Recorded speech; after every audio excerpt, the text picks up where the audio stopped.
Hello friend, welcome back to my YouTube channel. आज हम पढ़ेंगे चैप्टर 10 प्रकाश, परावर्तन तथा अपवर्तन। तो चलो स्टार्ट करते हैं। हम इस संसार में अपने चारों ओर अनेक प्रकार की वस्तुएं देखते हैं, तथापि किसी अंधेरे कमरे में हम कुछ भी देखने में असमर्थ हैं। कमरे को प्रकाशित करने पर चीज़ें दिखलाई देने लगती है। वह क्या है जो वस्तुओं को दृश्यमान बनाता है? दिन के समय सूर्य का प्रकाश वस्तुओं को देखने में हमारी सहायता करता है। कोई वस्तु उस पर पड़ने वाले प्रकाश को परावर्तित करती है। यह परावर्तित प्रकाश जब हमारी आंखों द्वारा ग्रहण किया जाता है तो हमें वस्तुओं को देखने योग्य बनाता है। हम किसी पारदर्शी माध्यम के आर पार देख सकते हैं क्योंकि प्रकाश इसमें से पार हो जाता है। प्रकाश से संबंध अनेक सामान्य तथा अद्भुत परिघटनाएं हैं, जैसे दर्पणों द्वारा प्रतिबिंब का बनना, तारों का टिमटिमाना, इंद्रधनुष के सुंदर रंग, किसी माध्यम द्वारा प्रकाश को मोड़ना आदि। प्रकाश के गुणों का अध्ययन इनके अन्वेषण में हमारी सहायता करेगा।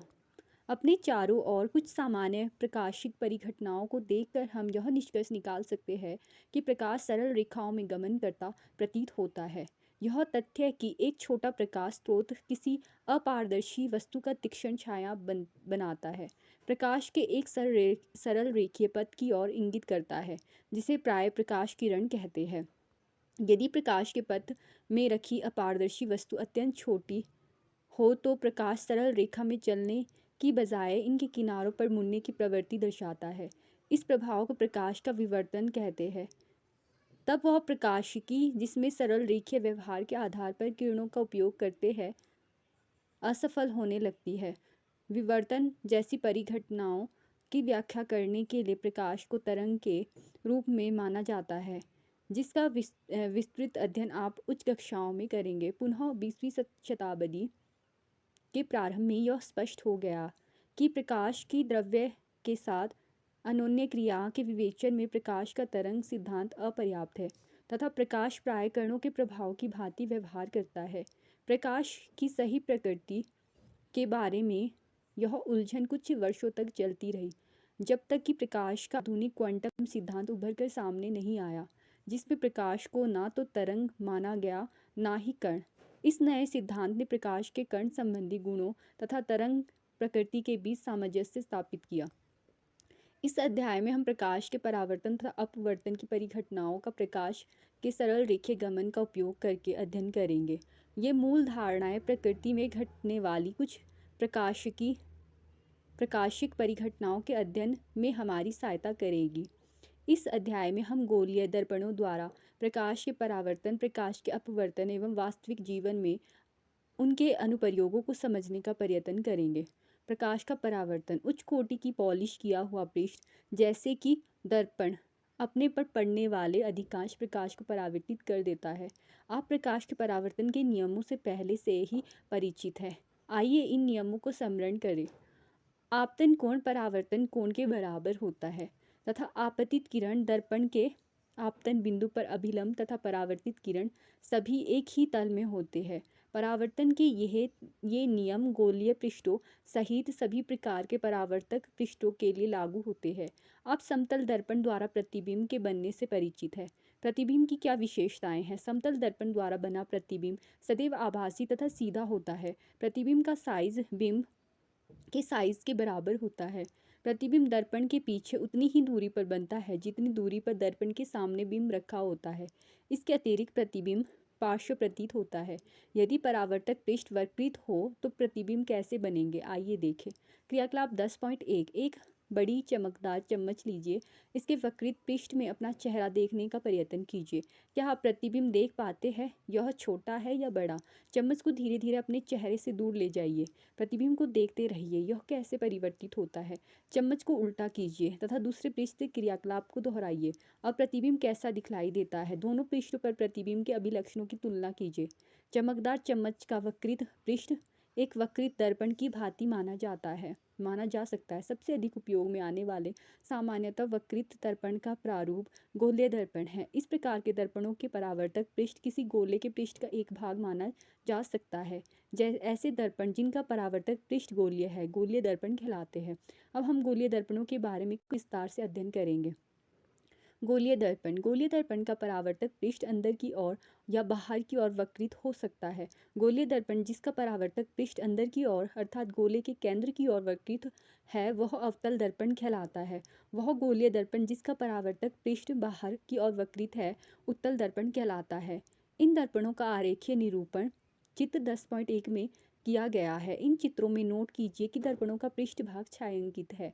अब आप समझ सकते हैं कि चम्मच का अंदर की ओर वक्रित पृष्ठ लगभग अवतल दर्पण जैसा है या चम्मच का बाहर की ओर उभरा पृष्ठ लगभग उत्तल दर्पण जैसा है। गोलीय दर्पणों के बारे में और अधिक ज्ञान प्राप्त करने से पहले आइए हम कुछ शब्दों तथा पदों को जानें तथा इनका अर्थ समझें। ये शब्द गोलीय दर्पणों के बारे में चर्चा करते समय सामान्यतः प्रयोग में आते हैं। गोलीय दर्पण के परावर्तक पृष्ठ के केंद्र को दर्पण का ध्रुव कहते हैं। यह दर्पण के पृष्ठ पर स्थित होता है। ध्रुव को प्राय पी अक्षर से निरूपित करते हैं। गोलीय दर्पण का परावर्तक पृष्ठ एक गोले का भाग है। इस गोले का केंद्र गोलीय दर्पण का वक्रता केंद्र कहलाता है। यह अक्षर सी से निरूपित किया जाता है। कृपया ध्यान दें कि वक्रता केंद्र दर्पण का भाग नहीं है, यह परावर्तक पृष्ठ के बाहर स्थित है। अवतल दर्पण का वक्रता केंद्र परावर्तक पृष्ठ के सामने स्थित होता है, तथापि उत्तल दर्पण में यह दर्पण के परावर्तक पृष्ठ के पीछे स्थित होता है। यह तथ्य आप चित्र 10.2 ए तथा 10.2 बी में नोट कर सकते हैं। गोलीय दर्पण का परावर्तक पृष्ठ जिस गोले का भाग है उसकी त्रिज्या दर्पण की वक्रता त्रिज्या कहलाती है। इसे अक्षर आर से निरूपित किया जाता है। ध्यान दीजिए कि पीसी दूरी वक्रता त्रिज्या के बराबर है।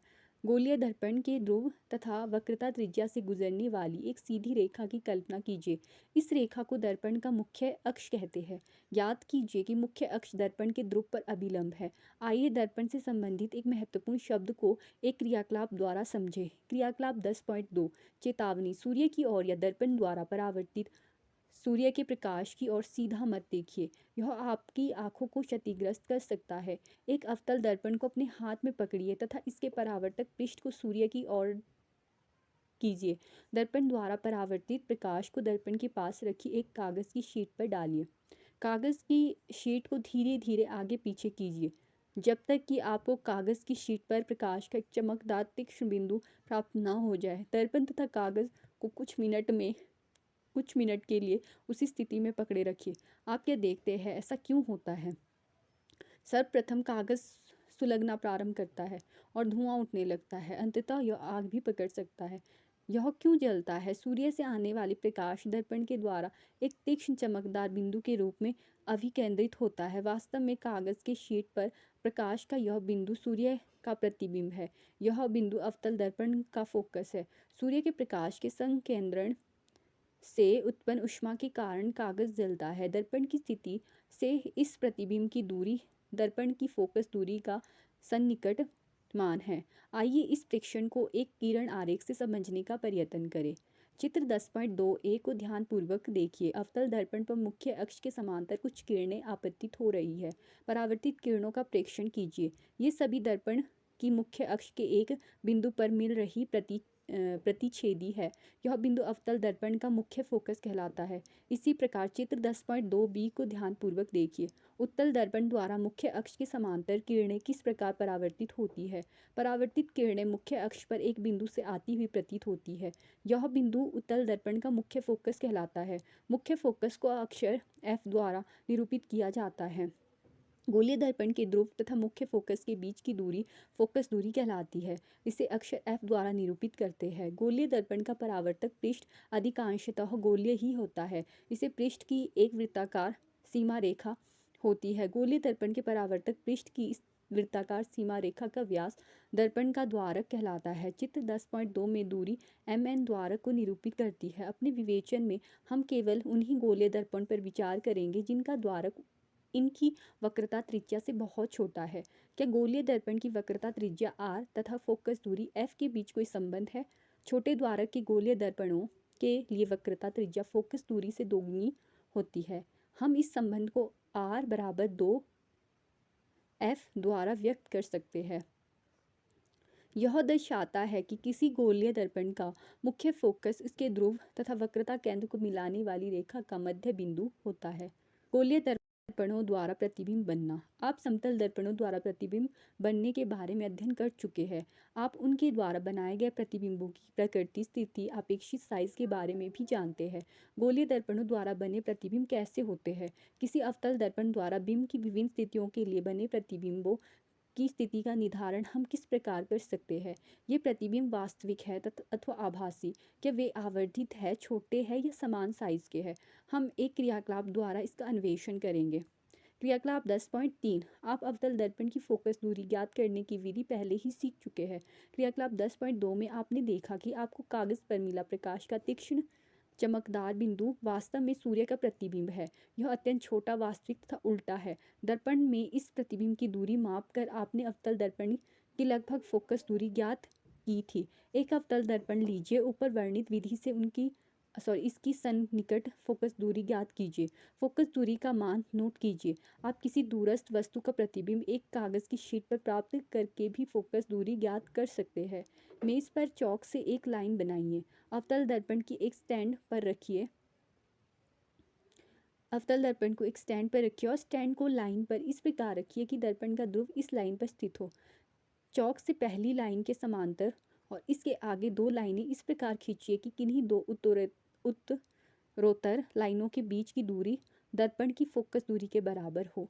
ये लाइनें अब क्रमशः बिंदुओं P, F, C की स्थिति के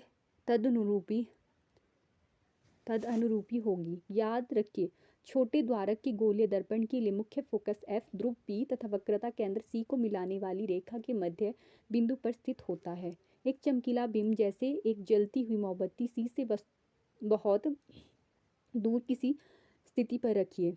एक कागज का पर्दा रखिए तथा इसको दर्पण के सामने आगे पीछे तब तक खिसकाइए जब तक कि आपको इस पर मोमबत्ती की लौ का तीक्ष्ण तथा चमकीला प्रतिबिंब प्राप्त न हो जाए। प्रतिबिंब को ध्यानपूर्वक देखिए, इसकी प्रकृति, स्थिति तथा बिंब के साइज के सापेक्ष इसका अपेक्षित साइज नोट कीजिए। इस क्रियाकलाप को मोमबत्ती की निम्न स्थितियों के लिए दोहराइए। A C से थोड़ी दूर, B C पर, F तथा C के बीच, F तथा C F पर तथा E P और F के बीच। इनमें से एक स्थिति में आप पर्दे पर प्रतिबिंब प्राप्त नहीं कर पाएंगे। इस अवस्था में बिंब की स्थिति को अभी निर्धारित कीजिए, तब इसके आभासी प्रतिबिंब को सीधे दर्पण में देखिए। अपने प्रेक्षणों को नोट कीजिए तथा सारणीबद्ध कीजिए। उपरोक्त क्रियाकलाप में आप देखेंगे कि अवतल दर्पण द्वारा बने प्रतिबिंब की प्रकृति, स्थिति तथा साइज बिंदु P, F तथा C के सापेक्ष बिंब की स्थिति पर निर्भर करती है।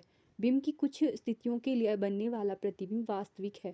बिंब की कुछ दूसरी स्थितियों के लिए यह आभासी होता है। बिंब की स्थिति के अनुसार ही प्रतिबिंब आवर्धित, छोटा तथा समान साइज का होता है। इन प्रेक्षणों का संक्षिप्त विवरण आपके निर्देशन के लिए सारणी 10.1 में दिया गया है। किसी अवतल दर्पण द्वारा बिंब की विभिन्न स्थितियों के लिए बने प्रतिबिंब। बिंब की स्थिति अनंत पर, प्रतिबिंब की स्थिति फोकस F पर और प्रतिबिंब का साइज अत्यधिक छोटा बिंदु साइज और प्रतिबिंब की प्रकृति वास्तविक तथा एवं उल्टा। C से परे, F तथा C के बीच, प्रतिबिंब का साइज छोटा और प्रतिबिंब की प्रकृति वास्तविक तथा उल्टा। C पर, प्रतिबिंब C पर, समान साइज, वास्तविक तथा उल्टा। C तथा F के बीच, C से परे, विवर्धित और बड़ा और वास्तविक तथा उल्टा। F पर, अनंत पर, अत्यधिक विवर्धित, वास्तविक तथा उल्टा। P तथा F के बीच, दर्पण के पीछे, विवर्धित, बड़ा, आभासी तथा सीधा। किरण आरेखों का उपयोग करके गोलीय दर्पणों द्वारा बने प्रतिबिंबों का निरूपण। गोलीय दर्पण द्वारा प्रतिबिंबों के बनने का अध्ययन हम किरण आरेख खींचकर भी कर सकते हैं। गोलीय दर्पण के सामने रखे एक सीमित साइज के विस्तारित बिंब पर विचार कीजिए। इस बिंब का प्रत्येक छोटा भाग एक बिंदु बिंब की भांति कार्य करता है। इन बिंदुओं में प्रत्येक से अनंत किरणें उत्पन्न होती है। बिंब के प्रतिबिंब का स्थान निर्धारण करने के लिए किरण आरेख बनाते समय किसी बिंदु से निकलने वाली किरणों की विशाल संख्या में से सुविधा अनुसार कुछ को चुना जा सकता है। तथापि किरण आरेख की स्पष्टता के लिए दो किरणों पर विचार करना अधिक सुविधाजनक है। ये किरणें ऐसी हो दर्पण के परावर्तन के पश्चात उनकी दिशाओं को जानना आसान हो। कम से कम दो परावर्तित किरणों के प्रतिच्छेदन से किसी बिंदु बिंब के प्रतिबिंब की स्थिति ज्ञात की जा सकती है। प्रतिबिंब के स्थान निर्धारण के लिए निम्न में से किन्हीं भी दो किरणों पर विचार किया जा सकता है। नंबर 1, दर्पण के मुख्य अक्ष के समांतर प्रकाश किरण परावर्तन के पश्चात अवतल दर्पण के मुख्य फोकस से गुजरेगी अथवा उत्तल दर्पण के मुख्य फोकस से अपसरित होती प्रतीत होगी। यह चित्र 10.3 ए तथा बी में दर्शाया गया है। अवतल दर्पण के मुख्य फोकस से गुजरने वाली किरण तथा उत्तल दर्पण के मुख्य फोकस की ओर निर्देशित किरण परावर्तन के पश्चात मुख्य अक्ष के समांतर निकलेगी। इसे चित्र 10.4 ए तथा चित्र 10.4 बी में दर्शाया गया है।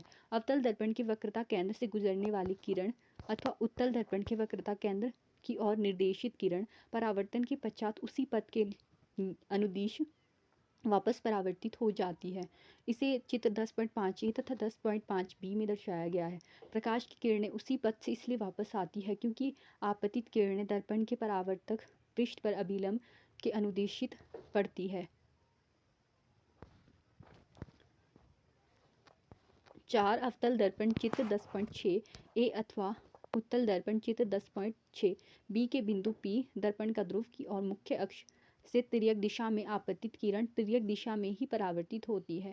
आपतित तथा परावर्तित किरणें आपतन बिंदु P पर मुख्य अक्ष से समान कोण बनाते हुए परावर्तन के नियमों का पालन करती है। याद रखिए कि उपरोक्त सभी स्थितियों में परावर्तन के नियमों का पालन होता है। आपतन बिंदु पर आपतित किरण इस प्रकार परावर्तित होती है कि परावर्तन कोण का मान सदैव आपतन कोण के मान के बराबर हो। अवतल दर्पण द्वारा प्रतिबिंब बनना। चित्र 10.7 ए से एफ में बिंब की विभिन्न स्थितियों के लिए अवतल दर्पण द्वारा प्रतिबिंब का बनना किरण आरेखों द्वारा दर्शाया गया है। क्रियाकलाप 10.4 सारणी 10.1 में दर्शाई गई बिंब की प्रत्येक स्थिति के लिए स्वच्छ किरण आरेख खींचे। प्रतिबिंब का स्थान निर्धारित करने के लिए आप पूर्व अनुच्छेद में वर्णित कोई 2 किरणें ले सकते हैं। अपने चित्रों की तुलना चित्र 10.7 में दिए गए चित्रों में कीजिए। प्रत्येक दशा में बनने वाले प्रतिबिंब की प्रकृति, स्थिति तथा अपेक्षित साइज का वर्णन कीजिए। अपने परिणामों की सुविधाजनक प्रारूप से सारणीबद्ध कीजिए। अवतल दर्पण के उपयोग।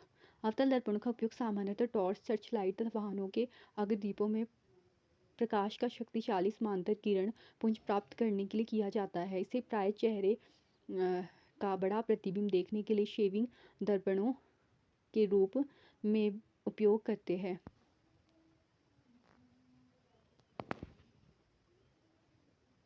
दंत विशेषज्ञ अवतल दर्पण का उपयोग मरीजों के दांतों का बड़ा प्रतिबिंब देखने के लिए करते हैं। सौर भट्टियों में सूर्य के प्रकाश को केंद्रित करने के लिए बड़े अवतल दर्पण का उपयोग किया जाता है। उत्तल दर्पण द्वारा प्रतिबिंब बनना। हमने अवतल दर्पण द्वारा प्रतिबिंब बनने के बारे में अध्ययन किया।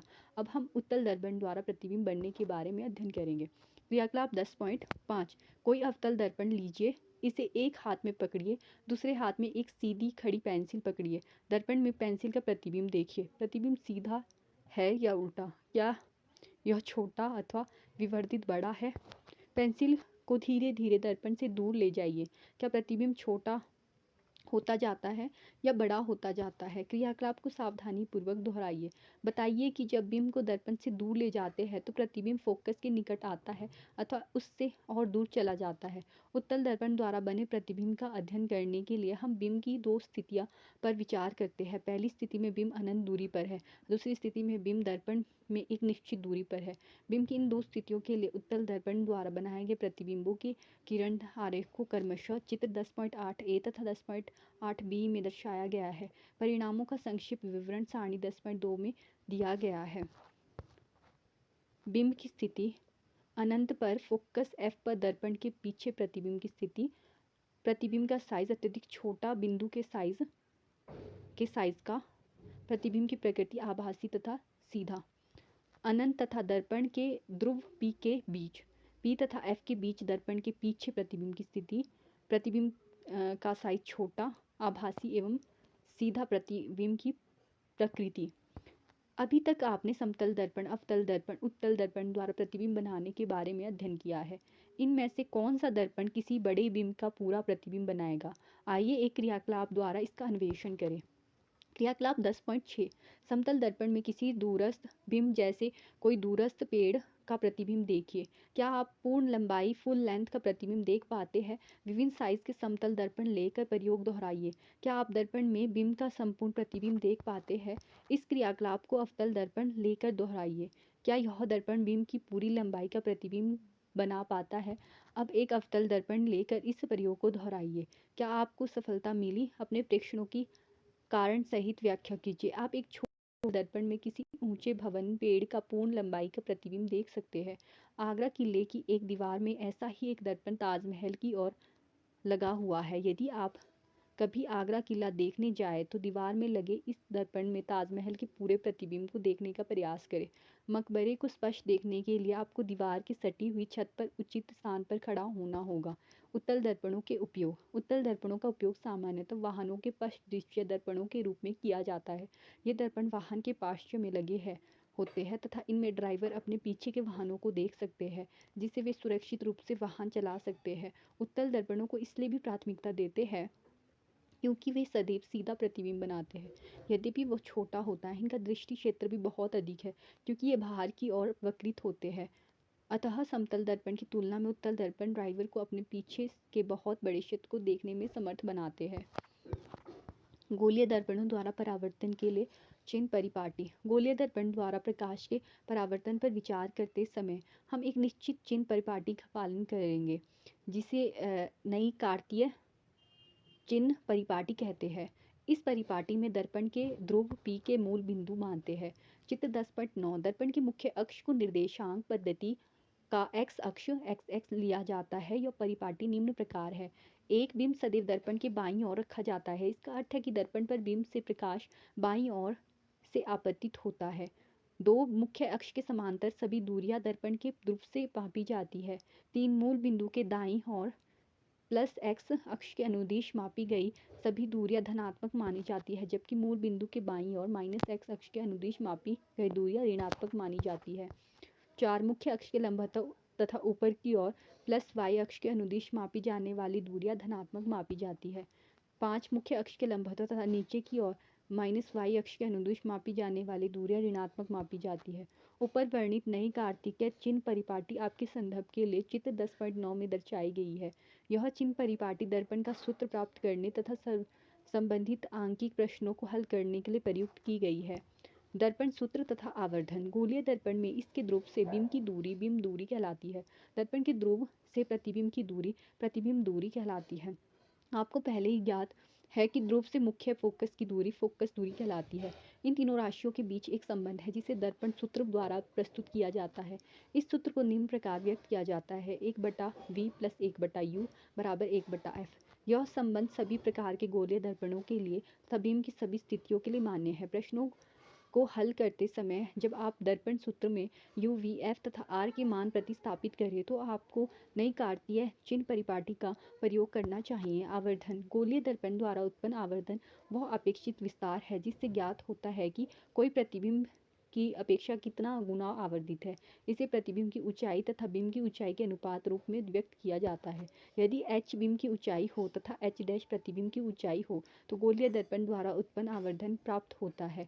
m बराबर प्रतिबिंब की ऊंचाई बटा बिंब की ऊंचाई। m = h'/h। आवर्धन m बिंब दूरी u तथा प्रतिबिंब दूरी v से संबंधित है। इसे व्यक्त किया जाता है आवर्धन m बराबर h'/h बराबर -v/u। ध्यान दीजिए बिंब की ऊंचाई धनात्मक ली जाती है क्योंकि बिंब प्राय मुख्य अक्ष के ऊपर रखा जाता है। आभासी प्रतिबिंबों के लिए बिंब की ऊंचाई धनात्मक लेनी चाहिए, तथापि वास्तविक प्रतिबिंबों के लिए इसे ऋणात्मक लेना चाहिए। आवर्धन के मान में ऋणात्मक चिन्ह से ज्ञात होता है कि प्रतिबिंब वास्तविक है। आवर्धन के मान में धनात्मक चिन्ह बताता है कि प्रतिबिंब आभासी है। जैसे कि यहाँ पे उदाहरण दिया गया है, किसी ऑटोमोबाइल में पीछे का दृश्य देखने के लिए उपयोग होने वाले उत्तल दर्पण की वक्रता त्रिज्या 3 मीटर है। यदि एक बस इस दर्पण से 5 मीटर की दूरी पर स्थित है तो प्रतिबिंब की स्थिति प्रगति तथा साइज ज्ञात कीजिए। यहाँ पर वक्रता त्रिज्या r दी है 3 मीटर, बिंब दूरी 5 - 5 मीटर।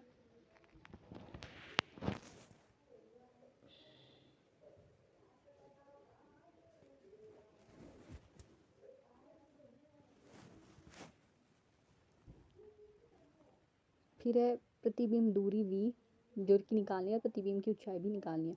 तो यहाँ पे फोकस दूरी का फॉर्मूला लगेगा f = r/2, जिससे हमारा f निकला 1.5 पॉजिटिव का। यहाँ पे फोकस दर्पण के पीछे है क्योंकि उत्तल दर्पण का मुख्य फोकस दर्पण के पीछे है, तो क्योंकि फॉर्मूला लगेगा यहाँ पे 1/v प्लस 1/u बराबर 1/f। 1/v बराबर आ जाएगा 1/f माइनस 1/u बराबर आ जाएगा 1/1.50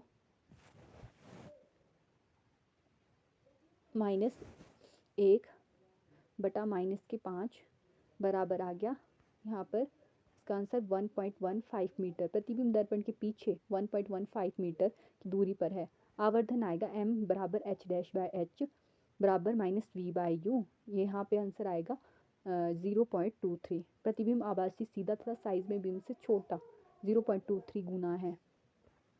इस प्रकार से दूसरा क्वेश्चन भी दिया गया है, यहाँ पर भी वी एच डैश निकालना है और फॉर्मूला 1/v प्लस 1/u बराबर 1/f लगेगा यहाँ पर। और फिर आवर्धन निकालने के लिए m equal to h dash बट्टा h बराबर -v/u लगेगा, जिससे आपके पास आंसर आ जाएगा इसका h dash equal to minus का 6.0। प्रतिबिंब उल्टा तथा आवर्धित है।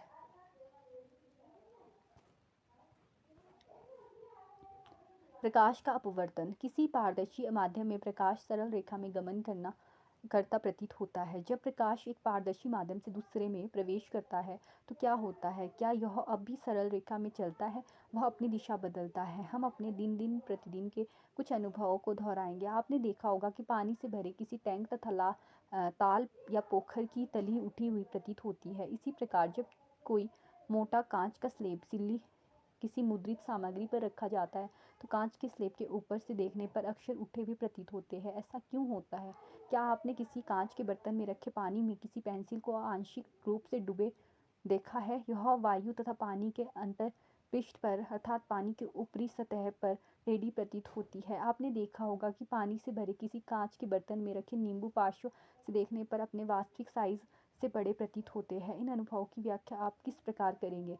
आइए पानी में आंशिक रूप से डूबी पेंसिल के मुड़े होने की घटना पर विचार करें। पेंसिल के पानी में डूबे भाग से आपके पास पहुंचने वाला प्रकाश पेंसिल के पानी से बाहर के भाग की तुलना में भिन्न दिशा से आता हुआ प्रतीत होता है। इसी कारण पेंसिल मुड़ी हुई प्रतीत होती है। इन्हीं कारणों से जब अक्षरों के ऊपर कांच का स्लेब रख कर देखते हैं तो वे उठे हुए प्रतीत होते हैं। यदि पानी के स्थान पर हम कोई अन्य द्रव जैसे केरोसिन या तारपीन का तेल प्रयोग करें, क्या तब भी पेंसिल उतनी ही मुड़ी हुई दिखेगी? यदि हम कांच के स्लेब को पारदर्शी प्लास्टिक के स्लेब से प्रतिस्थापित कर दें, क्या तब भी अक्षर उसी ऊंचाई तक उठे प्रतीत होंगे? आप देखेंगे कि अलग अलग माध्यमों के युग्मों के लिए इन प्रभावों का विस्तार अलग अलग है। ये प्रेक्षण सूचित करते हैं कि प्रकाश सभी माध्यमों में एक ही दिशा में गमन नहीं करता। ऐसा प्रतीत होता है कि जब प्रकाश एक माध्यम से दूसरे माध्यम में तिरछा होकर जाता है तो दूसरे माध्यम में इसके संचरण की दिशा परिवर्तित हो जाती है। इस परिघटना को विस्तार से कुछ क्रियाकलाप करके समझे। क्रियाकलाप 10.7 पानी से भरी एक बाल्टी की तली पर एक सिक्का रखिए। अपनी आँख को पानी के ऊपर किसी पार्श्व में रखकर सिक्के को एक बार में उठाने का प्रयत्न कीजिए। क्या आप सिक्का उठाने में सफल हो पाते हैं? इस क्रियाकलाप को दोहराइए। आप इसे एक बार में करने में क्यों सफल नहीं हो पाए थे? अपने मित्रों से इसे करने के लिए कहिए। उनके साथ अपने अनुभव की तुलना कीजिए। क्रियाकलाप 10.8 किसी मेज़ पर एक बड़ा उथला कटोरा रखकर उसकी तली में एक सिक्का रखिए। कटोरे से धीरे धीरे दूर हटिए। जब सिक्का ठीक दिखाई देना बंद हो जाए तो रुक जाइए। अपने मित्र से सिक्के को विशुद्ध किए बगैर कटोरे में पानी डालने को कहिए। अपनी स्थिति से सिक्के को देखते रहिए। क्या सिक्का उसी स्थिति से पुनः दिखाई देने लगता है? यह कैसे संभव हो पाता है? कटोरे में पानी डालने पर सिक्का फिर से दिखलाई देने लगता है। प्रकाश के अपवर्तन के कारण सिक्का अपनी वास्तविक स्थिति में थोड़ा सा ऊपर उठा हुआ प्रतीत होता है। क्रियाकलाप 10.9 मेज पर रखे एक सफ़ेद कागज़ की शीट पर एक मोटी सीधी रेखा खींचिए। इस रेखा के ऊपर एक कांच का स्लेब इस प्रकार रखिए कि इसकी एक ओर इस रेखा से कोई कोण बनाए। स्लेब के नीचे आए रेखा के भाग को पार्श्व में देखिए। अब क्या देखते हैं? क्या कांच के स्लेब के नीचे की रेखा कोरों के पास मुड़ी हुई प्रतीत होती है? जब कांच के स्लेब को इस प्रकार रखिए कि यह रेखा के अभिलंबित हो। अब आप क्या देखते हैं? क्या कांच के स्लेब के नीचे रेखा का भाग मुड़ा हुआ प्रतीत होता है? रेखा को कांच के स्लेब के ऊपर से देखिए तथा स्लेब के नीचे रेखा का भाग उठा हुआ प्रतीत होता है। ऐसा क्यों होता है? कांच के आयताकार स्लेब के अपवर्तन। कांच के स्लेब से प्रकाश के अपवर्तन की परिघटना को समझने के लिए आइए एक क्रियाकलाप करें। क्रियाकलाप 10.10। एक ड्राइंग बोर्ड पर सफ़ेद कागज़ की एक शीट ड्राइंग पिनों की सहायता से लगाइए। शीट के ऊपर बीच में कांच का एक आयताकार स्लेब रखिए। पेंसिल से स्लेब की रूपरेखा खींचिए। इस रूपरेखा का नाम ABCD रखते हैं। 4 एक समान ऑल पिन लीजिए। 2 पिनें मान लीजिए E तथा F ऊर्ध्वाधर इस प्रकार लगाइए कि पिनों को मिलाने वाली रेखा कोर AB से कोई कोण बनाती हुई हो। पिन E तथा F के बिंबों को विपरीत फलक से देखिए। दूसरी 2 पिनों माना G तथा H को इस प्रकार लगाइए कि ये पिनें एवं E तथा F के प्रतिबिंब एक सीधी रेखा पर स्थित हो। पिनों तथा स्लेब को हटाइए। पिनों E तथा F की नोकों की स्थितियों को मिलाइए तथा इस रेखा को AB तक बढ़ाइए। मान लीजिए EF AB से बिंदु O पर मिलती है। इसी प्रकार पिनों G तथा H की नोकों की स्थितियों को मिलाइए तथा इस रेखा को कोर CD तक बढ़ाइए। मान लीजिए HG CD से O डैश पर मिली है। O तथा O डैश को मिलाइए। EF को भी P पर बढ़ाइए, जैसा कि चित्र 10.10 में बिंदु की रेखा द्वारा दर्शाया गया है। इस क्रियाकलाप में आप नोट करेंगे कि प्रकाश किरण ने अपनी दिशा बिंदुओं O तथा O डैश पर परिवर्तित की है। नोट कीजिए कि दोनों बिंदु O तथा O डैश दोनों पारदर्शी माध्यमों को पृथक करने वाले पृष्ठों पर स्थित है। AB के लिए बिंदु O पर एक अभिलंब NN डैश खींचिए तथा दूसरा अभिलंब MM डैश CD के बिंदु O पर खींचिए। बिंदु O पर प्रकाश किरण विरल माध्यम से संगन माध्यम में अर्थात वायु से कांच में प्रवेश कर रही है। नोट कीजिए कि प्रकाश किरण अभिलंब की ओर झुक जाती है। O डैश पर प्रकाश किरण ने कांच से वायु में अर्थात संगन माध्यम से विरल माध्यम में प्रवेश किया है। प्रकाश किरण अभिलंब से दूर मुड़ जाती है। दोनों अपवर्तक सतहों AB तथा CD पर आपतन कोण तथा अपवर्तन कोण के मानों की तुलना कीजिए। चित्र 10.10 में सतह AB पर एक किरण EP तिरछी आपतित है, जिसे आपतित किरण कहते हैं। O डैश अपवर्तित किरण है तथा O डैश H निर्गत किरण है। आप देख सकते हैं कि निर्गत किरण आपतित किरण की दिशा के समांतर है। ऐसा क्यों होता है? आयताकार कांच की स्लेब के विपरीत फलकों AB वायु कांच अंतरा पृष्ठ तथा CD कांच वायु अंतरा पृष्ठ पर प्रकाश किरण के मुड़ने का परिणाम समानतः विपरीत है। इसी कारण से निर्गत किरण आपतित किरण के समांतर निकलती है। तथापि प्रकाश किरण में थोड़ा सा पार्श्विक विस्थापन होता है। यदि प्रकाश किरणें 2 माध्यमों के अंतरा पृष्ठ पर अभिलंब आपतित हो तब क्या होगा? स्वयं करके ज्ञात कीजिए। अब आप प्रकाश के अपवर्तन से परिचित हैं। अपवर्तन प्रकाश के एक पारदर्शी माध्यम से दूसरे में प्रवेश करने पर प्रकाश की चाल में परिवर्तन के कारण होता है। प्रयोग दर्शाते हैं कि प्रकाश का अपवर्तन निश्चित नियमों के आधार पर होता है। परावर्तन के नियम निम्नलिखित है। आपतित किरण, परावर्तित किरण तथा दोनों माध्यमों को पृथक करने वाले पृष्ठ के आपतन बिंदु पर अभिलंब सभी एक ही तल में होते हैं। प्रकाश के किसी निश्चित रंग तथा निश्चित माध्यमों के युग्म के लिए आपतन कोण की ज्या तथा अपवर्तन कोण की ज्या का अनुपात स्थिर होता है। इस नियम को स्नेल का अपवर्तन का नियम भी कहते हैं। यह कोण 0 डिग्री से कम है 90 डिग्री के लिए सत्य है। यदि आपतन कोण हो तथा R अपवर्तन कोण हो 0 डिग्री लेस देन 90 डिग्री के लिए सत्य है। Sine I by sine R बराबर स्थिरांक। इस स्थिरांक के मान को दूसरे माध्यमों का पहले माध्यम के सापेक्ष अपवर्तनांक रिफ्रैक्टिव इंडेक्स कहते हैं। आइए अपवर्तनांक के बारे में कुछ विस्तार से अध्ययन करें। अपवर्तनांक आप पहले ही अध्ययन कर चुके हैं कि जब प्रकाश की किरणें तिरछी गमन करती है हुई एक पारदर्शी माध्यम से दूसरे में प्रवेश करती है तो यह दूसरे माध्यम में इसी दिशा में परिवर्तित कर लेती है। किन्हीं दिए हुए माध्यमों के युग्म के लिए होने वाली दिशा परिवर्तन के विस्तार को अपवर्तनांक के रूप में व्यक्त किया जा सकता है, जो समीकरण 10.4 में दाएं पक्ष में प्रकट होने वाला स्थिरांक है। अपवर्तनांक को एक महत्वपूर्ण भौतिक राशि विभिन्न माध्यमों में प्रकाश के संचरण की अपेक्षित चाल से संबंध किया जा सकता है। यह देखा गया है कि विभिन्न माध्यमों में प्रकाश अलग अलग चालों से संचरित होता है। निर्वात में प्रकाश 3 × 10⁸ मीटर पर सेकंड की चाल से चलता है, जो कि प्रकाश की किसी भी माध्यम में हो सकने वाली द्रुततम चाल है। वायु में प्रकाश की चाल निर्वात की अपेक्षा थोड़ी ही कम होती है। कांच या पानी में यह यथेष्ट रूप से घट जाती है। दो माध्यमों के युग्म के लिए अपवर्तनांक का मान दोनों माध्यमों में प्रकाश की चाल पर निर्भर है, जैसा कि नीचे दिया गया है। चित्र 10.11 में दर्शाए अनुसार एक प्रकाश की किरण पर विचार करें जो माध्यम एक से माध्यम 2 में प्रवेश कर रही है। मान लीजिए प्रकाश की चाल माध्यम 1 में v1 तथा माध्यम 2 में v2 है। माध्यम 2 का माध्यम 1 के सापेक्ष अपवर्तनांक माध्यम 1 में प्रकाश की चाल तथा माध्यम 2 में प्रकाश की चाल के अनुपात द्वारा व्यक्त करते हैं। इसे प्राय संकेत n21 से निरूपित करते हैं। इसे समीकरण के रूप में निम्न प्रकार से व्यक्त करते हैं। n21 माध्यम 1 में प्रकाश की चाल माध्यम 2 में प्रकाश की चाल बराबर है v1/v2। इसी तर्क से माध्यम 1 का माध्यम 2 के सापेक्ष अपवर्तनांक n12 से निरूपित करते हैं। इसे व्यक्त किया जाता है n12 बराबर माध्यम 2 में प्रकाश की चाल बटा माध्यम 1 में प्रकाश की चाल बराबर है v2/v1।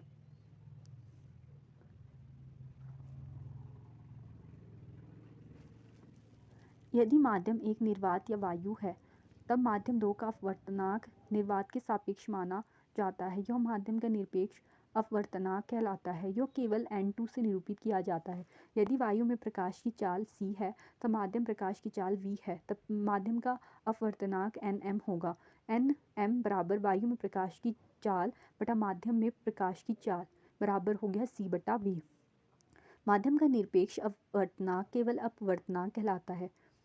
सारणी 10.3 में अनेक माध्यमों के अपवर्तनांक के दिए गए हैं। सारणी से आपको ज्ञात होगा कि जल का अपवर्तनांक NW बराबर 1.33 है। इसका अर्थ है कि वायु में प्रकाश का वेग तथा जल में प्रकाश के वेग का अनुपात 1.33 है। इसी प्रकार क्राउन कांच का अपवर्तनांक NG बराबर 1.52 होता है। ऐसे आंकड़े अनेक स्थानों पर उपयोगी है, तथापि आपको इन आंकड़ों को कंठस्थ करने की आवश्यकता नहीं है। कुछ द्रव्यात्मक माध्यमों के निरपेक्ष माध्यम। द्रव्यात्मक माध्यम वायु अपवर्तनांक 1.0003, कनाडा बॉल्सम 1.53, बर्फ 1.31, खनिज नमक 1.54, जल 1.33, कार्बन डाई सल्फाइड 1.63, अल्कोहल 1.36, संगन फ्लिप्ड कांच 1.65, केरोसिन 1.44, रूबी माणिक्य 1.71, संगलित क्वार्ट्ज 1.46, नीलम 1.77, तारपीन का तेल 1.47, हीरा 2.42, बेंजीन 1.50, क्राउन कांच 1.52। सारणी 10.3 से नोट कीजिए कि यह आवश्यक नहीं है कि प्रकाशिक संघन माध्यम का द्रव्यमान घनत्व भी अधिक हो। उदाहरण के लिए केरोसिन, जिसका अपवर्तनांक जल से अधिक है, जल की अपेक्षा प्रकाशिक संघन है, यद्यपि इसका द्रव्यमान घनत्व जल से कम है। किसी माध्यम की प्रकाश को अपवर्तित करने की क्षमता को इसके प्रकाशिक घनत्व के द्वारा ही व्यक्त किया जा सकता है। प्रकाशिक घनत्व का एक निश्चित संपृक्तार्थ होता है। यह द्रव्यमान घनत्व के समान नहीं है। इस अध्याय में हम विरल माध्यम तथा संघन माध्यम शब्दों का प्रयोग कर रहे हैं। वास्तव में इनका अर्थ क्रमशः प्रकाशिक विरल माध्यम तथा प्रकाशिक संघन माध्यम है। हम कब कह सकते हैं कि कोई माध्यम दूसरे माध्यम की अपेक्षा प्रकाशिक संघन है? दो माध्यमों की तुलना करते समय अधिक अपवर्तनांक वाला माध्यम दूसरे की अपेक्षा प्रकाशिक संघन है। दूसरे कम अपवर्तनांक वाला माध्यम प्रकाशिक विरल माध्यम है। विरल माध्यम में प्रकाश की चाल संघन माध्यम की अपेक्षा अधिक होती है तथा विरल माध्यम से संघन माध्यम में गमन करने वाली प्रकाश की किरणें धीमी होती है। इसका अभिलंब की ओर झुक जाती है। जब ये संघन माध्यम से विरल माध्यम में गमन करती है तो इसकी चाल बढ़ जाती है तथा यह अभिलंब से दूर हट जाती है। गोलीय लेंसों द्वारा अपवर्तन। आपने किसी घड़ी साज को बहुत छोटे पुर्जों को देखने के लिए छोटे आवर्धक लेंस को उपयोग करते देखा होगा। क्या कभी आपने आवर्धक लेंस के पृष्ठ को अपने हाथों से छूकर देखा है? क्या इसका पृष्ठ समतल है या वक्रित है? क्या यह बीच से मोटा है या किनारों से? चश्मों में हम लेंसों का भी उपयोग करते हैं। घड़ी साज के आवर्धक में भी लेंस लगा होता है। लेंस क्या है? यह प्रकाश किरणों को किस प्रकार मोड़ता है? इस अनुच्छेद में हम इसी विषय में अध्ययन करेंगे। दो पृष्ठों से घिरा हुआ कोई पारदर्शी माध्यम जिसका एक या दोनों पृष्ठ गोलीय है लेंस कहलाता है। इसका अर्थ यह है कि लेंस का कम से कम एक पृष्ठ गोलीय होता है। ऐसे लेंसों में दूसरा पृष्ठ समतल हो सकता है। किसी लेंस में बाहर की ओर उभरे दो गोलीय पृष्ठ हो सकते हैं। ऐसे लेंस को द्वि उत्तल लेंस कहते हैं।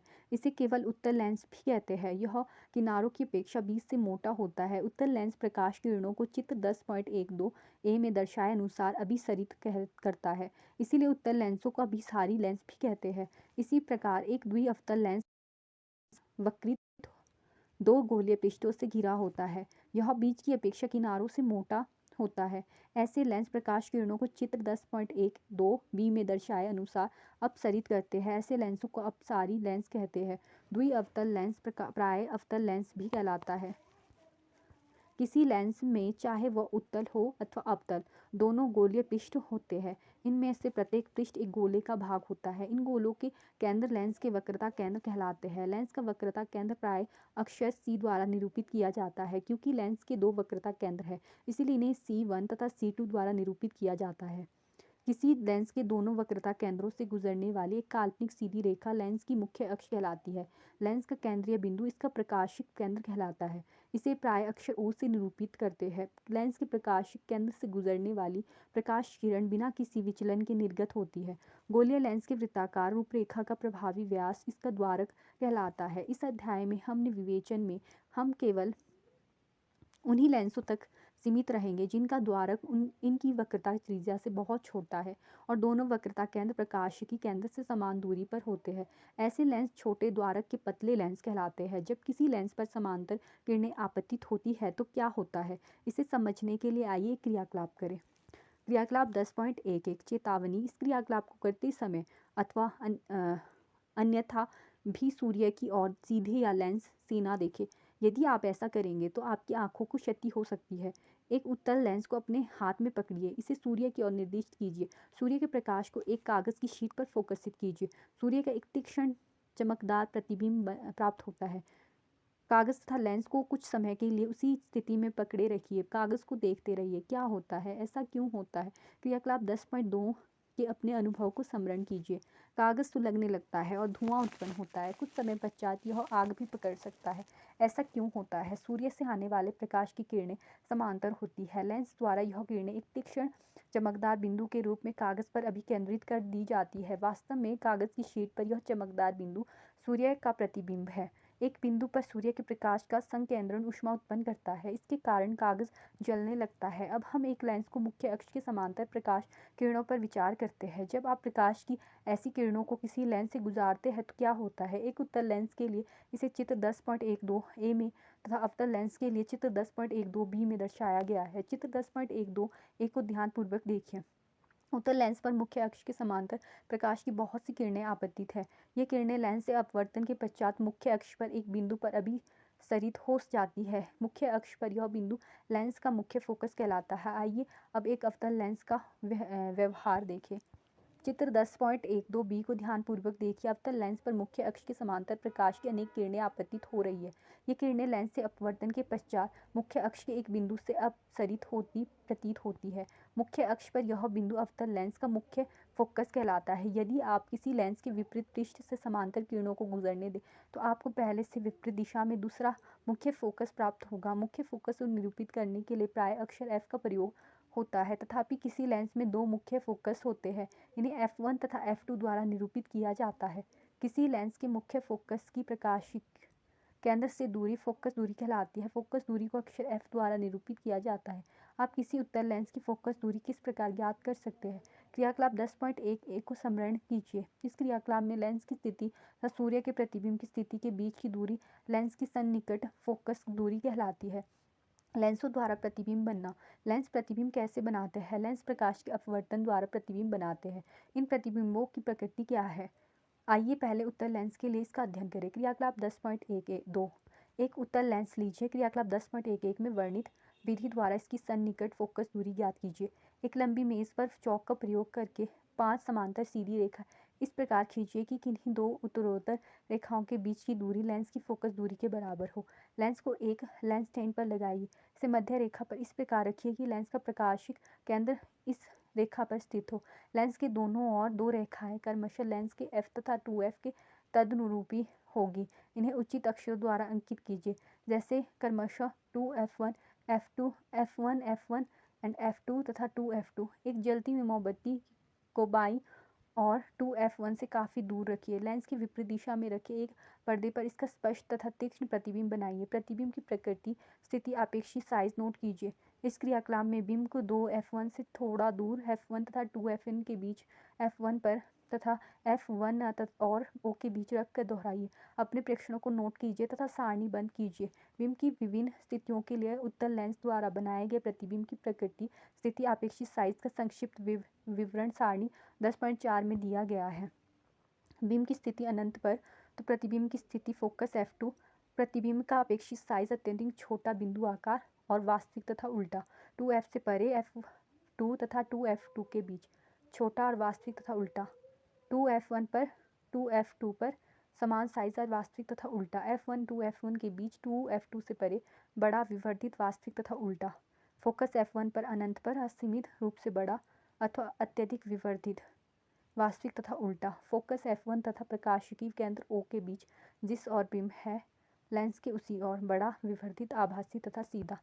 आइए अब किसी अवतल लेंस द्वारा बने प्रतिबिंब की प्रकृति, स्थिति तथा अपेक्षित साइज का क्रियाकलाप द्वारा अध्ययन करें। क्रियाकलाप 10.13। एक अवतल लेंस लीजिए, इसे एक लेंस स्टेज पर रखिए। लेंस के एक और एक जलती हुई मोमबत्ती को रखिए। लेंस की दूसरी ओर प्रतिबिंब का प्रेक्षण कीजिए। प्रतिबिंब को यदि संभव हो तो पर्दे पर प्राप्त करने का प्रयत्न कीजिए। यदि ऐसा संभव ना हो तो प्रतिबिंब को लेंस में से सीधे ही देखिए। प्रतिबिंब की प्रकृति, अपेक्षित साइज तथा सन्निकट स्थिति नोट कीजिए। मोमबत्ती को लेंस से दूर ले जाइए। प्रतिबिंब के साइज में परिवर्तन नोट कीजिए। जब मोमबत्ती को लेंस से बहुत दूर रखा जाता है तो प्रतिबिंब के साइज पर क्या प्रभाव पड़ता है।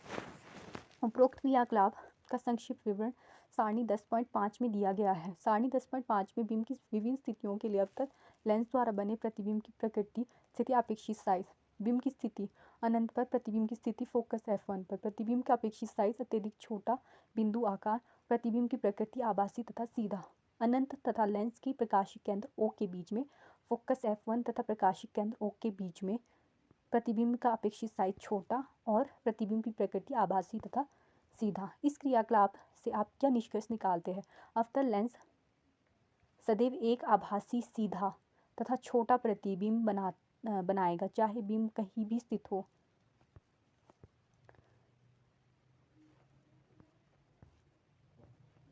किरण आरेख के उपयोग द्वारा लेंसों से प्रतिबिंब बनना। हम किरण आरेखों के उपयोग द्वारा लेंसों से प्रतिबिंबों के बनने को निरूपित कर सकते हैं। किरण आरेख लेंसों से बने प्रतिबिंबों की प्रकृति, स्थिति, अपेक्षित साइज का अध्ययन करने में भी हमारी सहायता करेंगे। लेंसों में किरण आरेख बनाने के लिए गोलीय दर्पणों की भांति हम निम्न में से किन्हीं दो किरणों पर विचार कर सकते हैं। एक, बिंब से मुख्य अक्ष के समांतर आने वाली कोई प्रकाश किरण उत्तल लेंस से अपवर्तन के पश्चात में दर्शाए अनुसार लेंस की दूसरी और मुख्य फोकस से गुजरेगी। अवतल लेंस की स्थिति में प्रकाश किरण चित्र 10.13 बी में दर्शाए अनुसार लेंस की उसी ओर स्थित मुख्य फोकस से अपसरित होती प्रतीत होगी। 2, मुख्य फोकस से गुजरने वाली प्रकाश किरण उत्तल लेंस से अपवर्तन के पश्चात मुख्य अक्ष के समांतर निर्गत होगी। इसे चित्र 10.14 ए में दर्शाया गया है।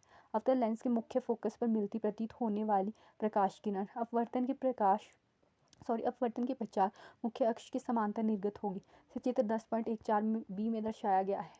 3, लेंस के प्रकाश की केंद्र से गुजरने वाली प्रकाश किरण अपवर्तन के पश्चात बिना किसी विचलन के निर्गत होती है। इसे चित्र 10.15 ए तथा 10.15 बी में दर्शाया गया है।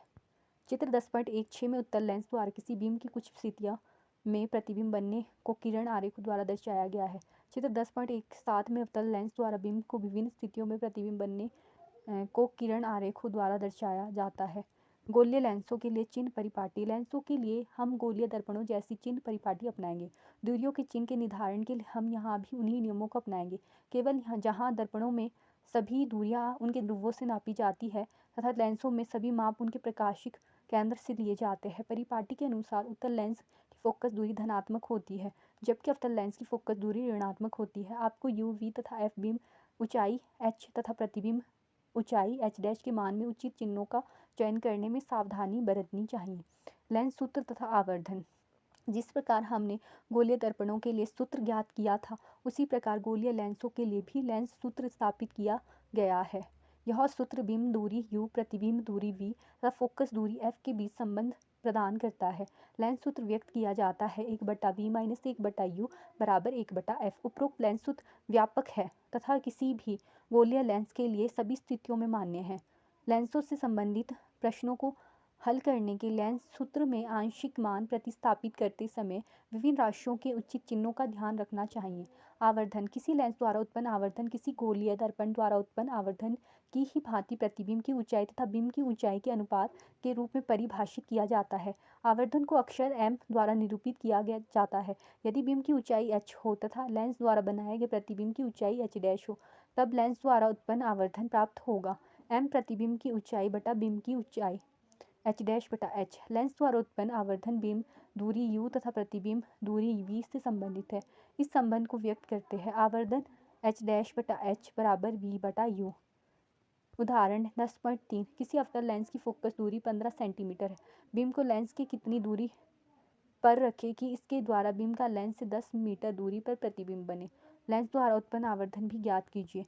अवतल लेंस सदैव ही आभासी सीधा प्रतिबिंब उसी ओर बनता है जिस ओर बिंब रखा जाता है। प्रतिबिंब दूरी v बराबर -10 सेंटीमीटर, फोकस दूरी f बराबर -15 सेंटीमीटर, बिंब दूरी u, क्योंकि 1/v - 1/u बराबर हो जाएगा 1/f। 1/u equal to 1/v - 1/f। 1/u is equal to 1/-110 -1/-115 बराबर हो जाएगा इसका -30 सेंटीमीटर u। इसी प्रकार बिंब की दूरी 30 सेंटीमीटर है।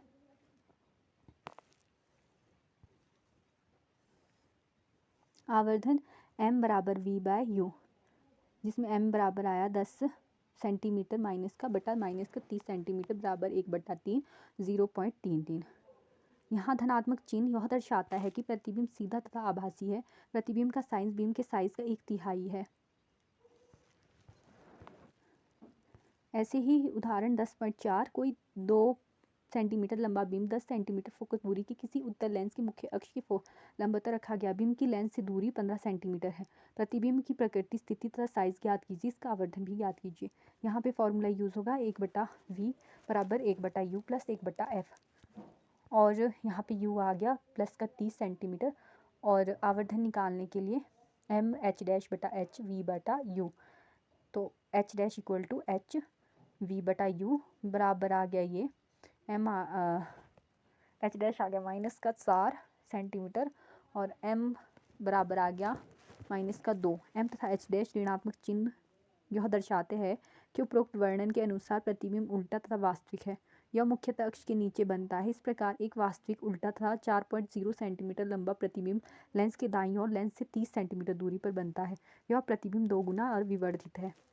लेंस की क्षमता, आप जानते हैं कि किसी भी लेंस को प्रकाश किरणों को अभिसरित अथवा विसरित करने की क्षमता उसकी फोकस दूरी पर निर्भर करती है। उदाहरण के लिए कम फोकस दूरी का एक उत्तल लेंस प्रकाश किरणों को बड़े कोण से मोड़कर उन्हें प्रकाशिक केंद्र के निकट फोकसित कर देता है। इसी प्रकार हम फोकस दूरी का एक अवतल लेंस अधिक फोकस दूरी के लेंस की अपेक्षा प्रकाश किरणों को अधिक अपसरित करता है।